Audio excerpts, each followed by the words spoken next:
2. O objetivo. Salomão colocou a chave para Eclesiastes logo na porta de entrada.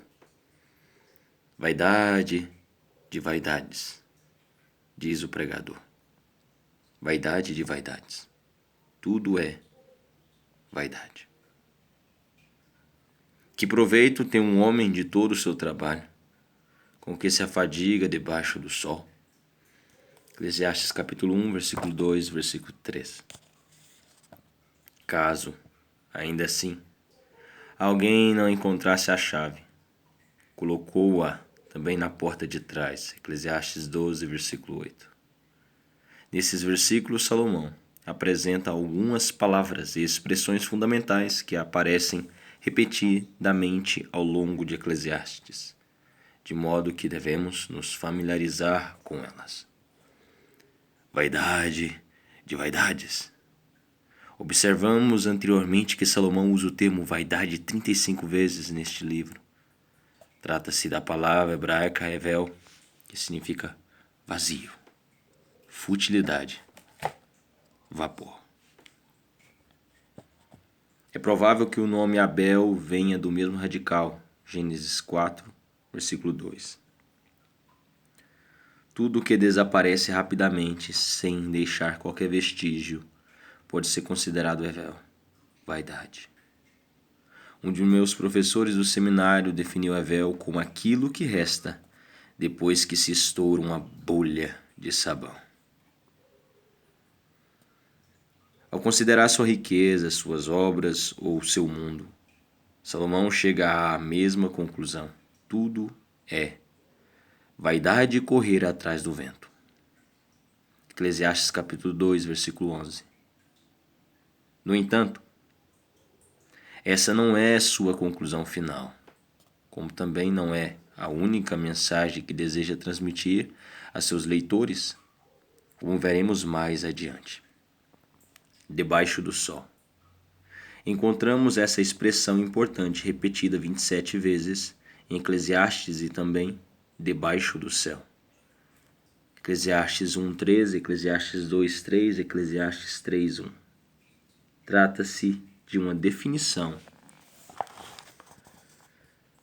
do ponto de vista do autor ao olhar para a vida pela perspectiva humana, e não necessariamente do ponto de vista do céu. Aplica a própria sabedoria e experiências à situação complexa do ser humano e tenta encontrar algum sentido na vida. Salomão escreveu essas palavras sob a inspiração do Espírito Santo, Eclesiastes 12:10, versículo 11, 2 Timóteo 3:16, de modo que são palavras que Deus deseja transmitir a seu povo. Porém, ao longo de nosso estudo, devemos nos lembrar de que esse é o ponto de vista de Salomão, uma análise da vida debaixo do sol. G. Campbell Morgan resume perfeitamente a perspectiva de Salomão. Foi um homem que passou por todas essas experiências debaixo do sol, sem se preocupar com coisa alguma acima do sol. Até que chegou o momento em que já vislumbrava a vida toda. Havia, porém, algo acima do sol. Somente quando um homem leva em consideração o que há também acima do sol, é que as coisas debaixo do sol podem ser vistas sob sua verdadeira ótica. Proveito. O termo hebraico yitron, que costuma ser traduzido por proveito ou vantagem, é usado 10 vezes em Eclesiastes. Eclesiastes capítulo 1, versículo 3, Eclesiastes 2, versículo 11 e versículo 13. Proveitosa. Eclesiastes 3:9, Eclesiastes 5:9, Eclesiastes 5:16, Eclesiastes 7:12. Proveito. Eclesiastes 10, versículo 10 e versículo 11. Vantagem. Esse termo não é usado em nenhuma outra parte do Antigo Testamento e significa, em geral, aquilo que resta. Pode ser traduzido por excelente, vantagem ou ganho. Esse termo é exatamente o oposto de vaidade. Salomão pergunta: à luz de todos os mistérios e problemas da vida, que vantagem há em se viver? Há por acaso algum proveito? Trabalho. Pelo menos 11 termos hebraicos são traduzidos por trabalho, e um deles é amal, usado 23 vezes em Eclesiastes. Significa labutar até a exaustão e sentir pouca ou nenhuma realização nesse trabalho.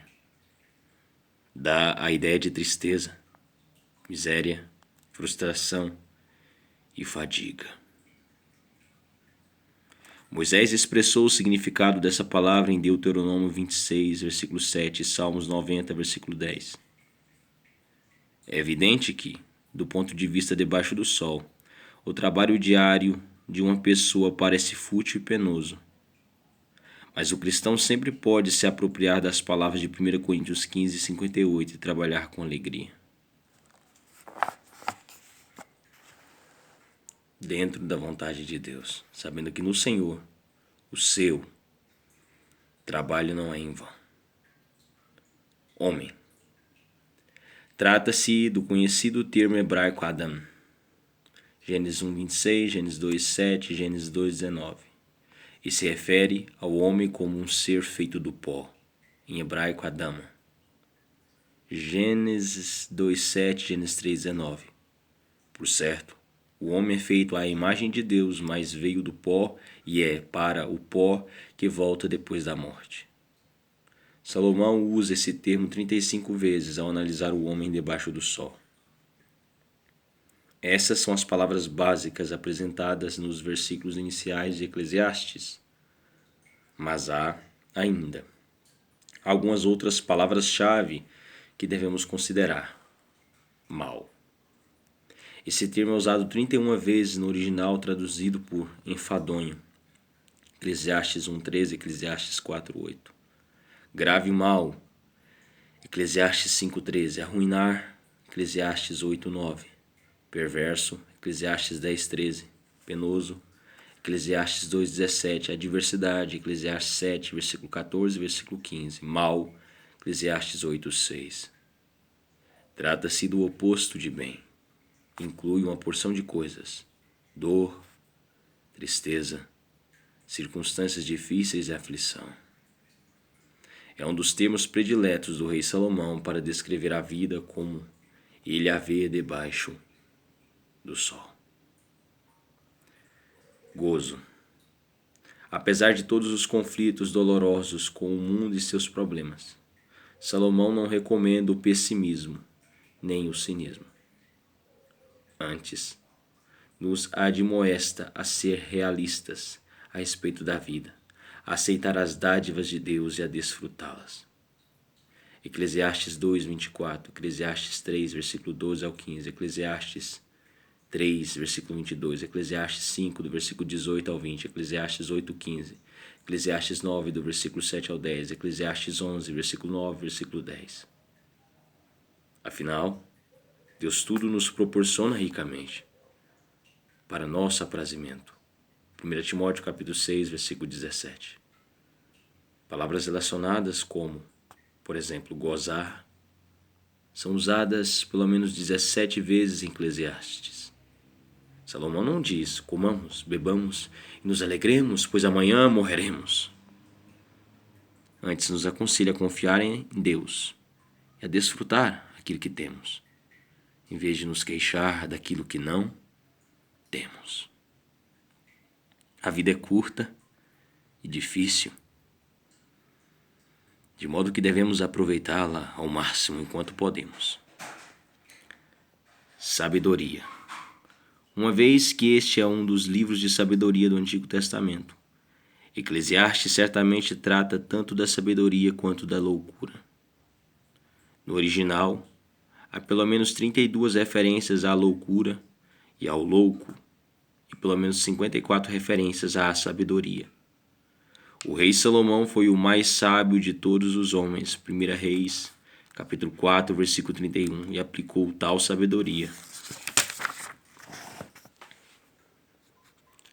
Ao tentar compreender a vida debaixo do sol, procurou ser um filósofo, mas no final foi obrigado a concluir: teme a Deus e guarda os seus mandamentos.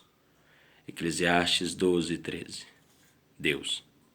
Salomão menciona Deus 40 vezes, usando sempre o termo Elohim, nunca Jeová.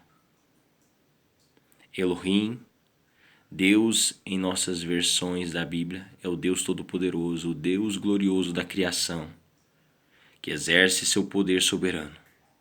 Jeová, Senhor em nossas versões da Bíblia, é o Deus da aliança, o Deus da revelação, eternamente autoexistente e que, no entanto, em sua graça se relaciona com o ser humano pecador. Antes de encerrarmos o estudo do vocabulário de Eclesiastes, devemos observar que este é um livro repleto de pronomes pessoais, o que não surpreende, uma vez que se trata de uma autobiografia. Salomão era a pessoa ideal para escrever este livro, pois possuía riqueza, sabedoria e as oportunidades necessárias para realizar os experimentos dessa investigação sobre o significado da vida. Deus não levou o rei Salomão a desobedecer a ele para que pudesse escrever este livro, mas usou as experiências de Salomão como forma de prepará-lo para esta tarefa.